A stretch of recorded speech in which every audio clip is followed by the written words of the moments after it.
Hey there, Red Hawk Nation. Today is Monday, January 11th, and I'm Jordan Battey with today's Daily Update, brought to you by Wingspan TV.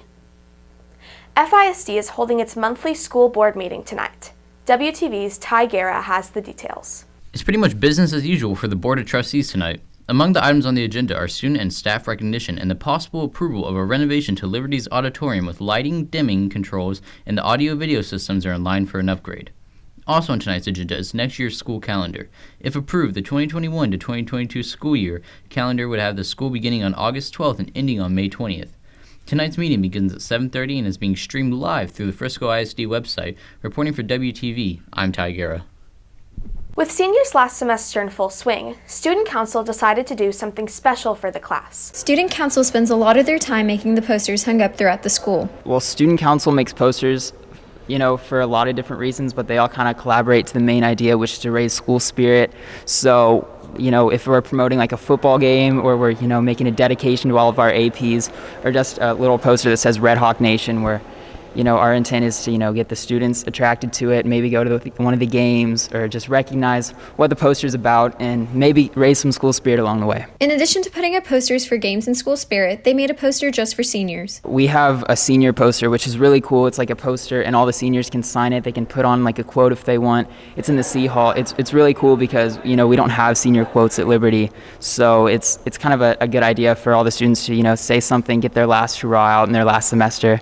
So it's kind of cool. Right now, not a lot of people have signed it, but we're trying to raise awareness for that, so we think it'll be really cool by the time the end of the school year is here. Reporting for WTV, I'm Kirthi Gamadi. On this week's edition of Trivia, WTV's TJ Krylowitz tests students' knowledge on the new year.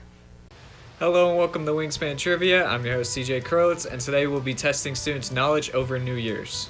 The first question is, what is the most popular New Year's resolution this year? I'd say the most popular New Year's resolution would have to be losing weight. I think the most common New Year's resolution is probably to eat healthier. I think the most common New Year's resolution is probably to start working out or to get a better body or lose weight. The second question is, when was the first year the ball dropped in New York City? It's gotta be the 20s, probably the 20s or 20s or 30s. I think that sounds right. I'm gonna say the first time the ball was dropped in New York was early 1900s, probably 1910. 1924, 1925, around then. Next question is, what percentage of Americans make New Year's resolutions? Well, people that write it down, probably not as much, but I'd say at least 40% of people have something like a New Year's resolution that they want to do. I bet 75% of Americans make a New Year's resolution. And I would say, since there's babies and stuff that don't know, 60% or 75% of people. And the last question, what time is it in Los Angeles when the ball drops in New York City?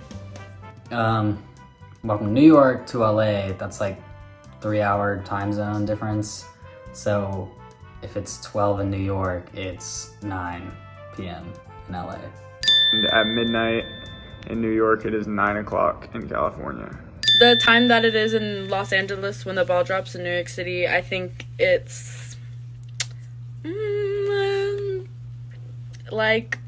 10 p.m. Reporting for WTV, this is TJ Krylowitz. Red Hawk athletes had a busy weekend. Back again, WTV's TJ Krylowitz gives you an update on today's Sports Minute. Boys and girls basketball played Independence at the Nest on Friday. The boys' team kept it close the entire game, but the Knights had a quick run at the end to put them on top 56-47. In the fourth quarter, what got away from us was they started hitting big shots, and ours just weren't falling. It happens sometimes, but I think we played well enough to be in that game. Just didn't turn out the way we wanted. The Redhawks are now 2-6 in District 9 5A. On the girls' side, the Redhawks went on to take out the Knights in a blowout win, 48-20.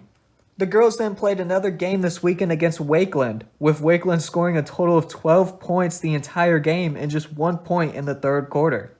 The final score was 54-12, leaving the Redhawks with a 7-3 District 9 5A record, putting them only 2 games behind the first place Lone Star Rangers. Next up for the Redhawks, Lebanon Trail on Tuesday at the Nest. Tip-off for the girls will be at 6:30, while tip-off for the boys will be at 8. Boys and girls soccer took on the Knights as well on Friday. For the boys, the game did not have a winner, with the teams finishing with a 1-1 draw. On the girls' side, the Redhawks outscored the Knights 2-1. The girls will look to get back in the win column as the boys attempt to stay undefeated when they both go up against Lebanon Trail on Tuesday.